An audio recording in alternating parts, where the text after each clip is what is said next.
Hey everybody, this is Nuclear Mickey here, back with another Ark tutorial guide, and today I will be showing you Scorched Earth. Now I'm going to do a quick startup guide and a beginner's guide to Scorched Earth. But when you start out in Scorched Earth, you want to spawn at one of the beginning points. So any of the ones that say easy is normally where you want to spawn, unless you have a planned place to go. Now, generally, the first thing I do is I look over the horizon and see where I am. And if I can find any sort of water, or over there you see there's a water vein, anything, that's what you got to go for. You really need to look for those because water is key in this desert. Now, as you can notice right now, I am heating up, I am burning. So, when you're burning, I mean, you're kind of screwed low levels. If you don't have Adobe structures, which is what I have here, when you're burning and it's hot outside, you're screwed. When you're in Scorched Earth, there's a few important things to keep track of. Storms. So one thing is storms. There's 3 different types of storms. There's the lightning storm, the sandstorm, and the heat wave. And so let me start with the heat wave. The heat wave, in my opinion, is the worst because it can just ruin your day. You have to stay inside till the end of the heat wave. Now, what's happening right now is not technically a heat wave. It's just really hot outside, and it would not be burning for me if I had full desert cloth armor. So it's just really hot outside right now. And that's one of the reasons you want to choose the easy area. I don't believe this is an easy spawn point, and so it's a lot hotter where I am. So definitely choose the easy spawn point. Now, as soon as you find water, you want to be careful because by all the watering hole areas, there's going to be dangerous predators. So be very careful. Look at the water, scout out where you're going to go to get the water, run there, get your water, run back, and be safe. Another thing to note, if you're new to Ark, your water goes down a lot faster when you're running. So if you're low on water, it's a lot easier to walk. So if you can just walk everywhere you go, that's helpful. Okay, so just, if you're low on water, definitely walk everywhere you go. Now, sandstorms. Sandstorms, they block out your vision and lower your stamina. One thing to keep on you is a tent. And so, I'm not sure what level the tent is, but once you get a tent, you can basically be safe from any sort of storm. So this is this tent. Only storm I'm not sure if it protects you from is the heat storm, but it definitely protects you from the sandstorm. I've used it multitude of times. If you're out exploring anywhere and you have enough weight, just bring a tent. Really nice to have. Always bring a tent. Always useful. Place it down. Go in here. You're safe. You're safe from the weather. You have increased insulation. You're chilling in here. And then you can always pick it up and go. Pick up tent. There we go. So that's one thing. These are water veins. They spawn throughout the map at any point. So I believe in the Ark Wiki, there's a map that tells you where everything is, where all the water veins are. And so if you want to build your base near a water vein, that's always useful. For me, I prefer building near a water vein because a lot of times the water vein doesn't have all the dangerous creatures. And so if you can build near a water vein, definitely do it. Let's get on the Moralitops. So, Moralitopses, these guys are the most important low-level tame, I would argue, in Scorched Earth. You want this guy as soon as possible. Now, if you see here, he has a water of 750, and you can always upgrade that to get him to be able to hold more water. Now, when you put him here, normally he just drinks water. I might have to make him drink water. Fill water tank from inventory? No. So, you can kind of just line them up, and a lot of times he'll just drink water if you have a big water area. See, can I get him to drink? Huh. Maybe you might have to bring him to an actual watering hole itself. But if not, you can always kind of, let me see, drink the water, or fill up a bunch of, like, tubs,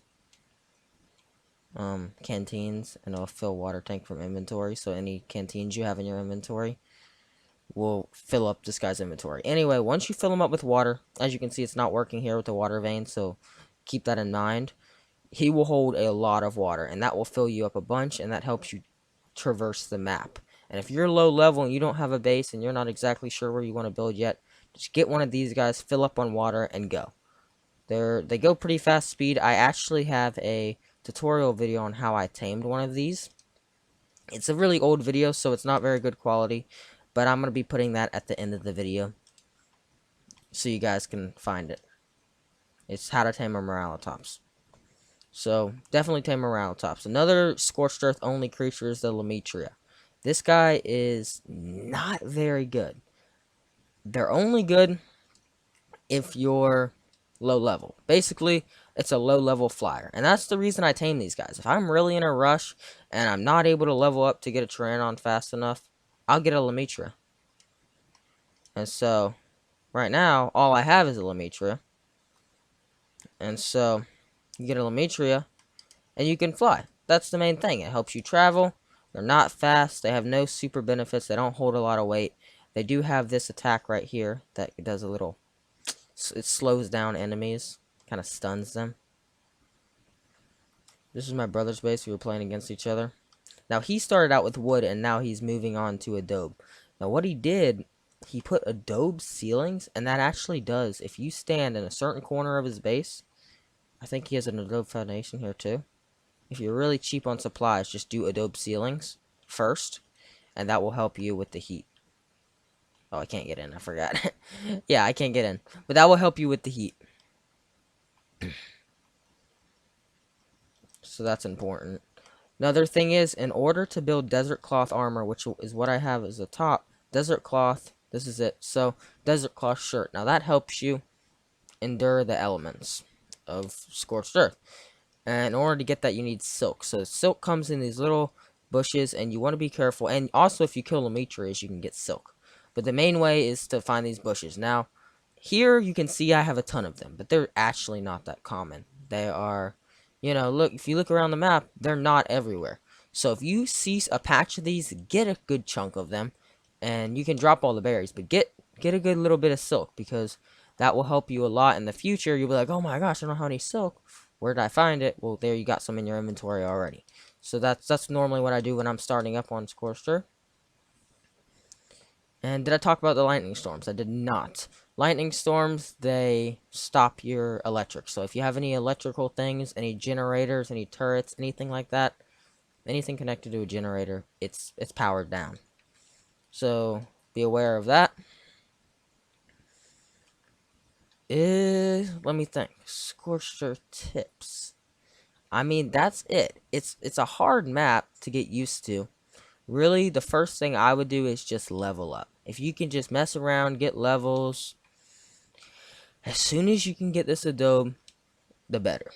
It's not super hard. You need sand to get it.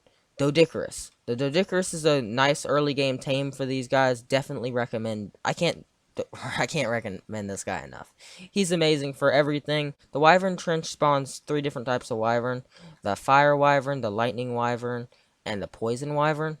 Honestly, if you're low level and you can get a Wyvern, you know, that's amazing. Just get a Wyvern, get some torches, that'll help you insane. So, Wyverns are good in every way. They can gather a little bit, I guess, but they're mainly for damage and flying. And if you're even attempting Scorched Earth, it's not a map that is super easy at all. It's a lot harder than, say, the island. So if you don't have a lot of Ark experience, I would definitely recommend starting out on the island. That'll help you get the feel of Ark and get the basics down. Because this is a basic tips and tricks for Scorched Earth, but not for others, per se. Because if you're on Scorched Earth, you know, you probably already did some stuff on the island. You probably already have enough experience to be able to go to Scorched Earth. And if you're really serious, you beat the island boss already, you know? So you got a lot of experience. But Scorched Earth is definitely a harder map. I hope you enjoyed this video, everybody. Don't forget to leave a like and subscribe. And hit that bell notification so you don't miss my other uploads. This is the first of my series of Ark Quick Start Guides for every DLC in Ark. Thank you.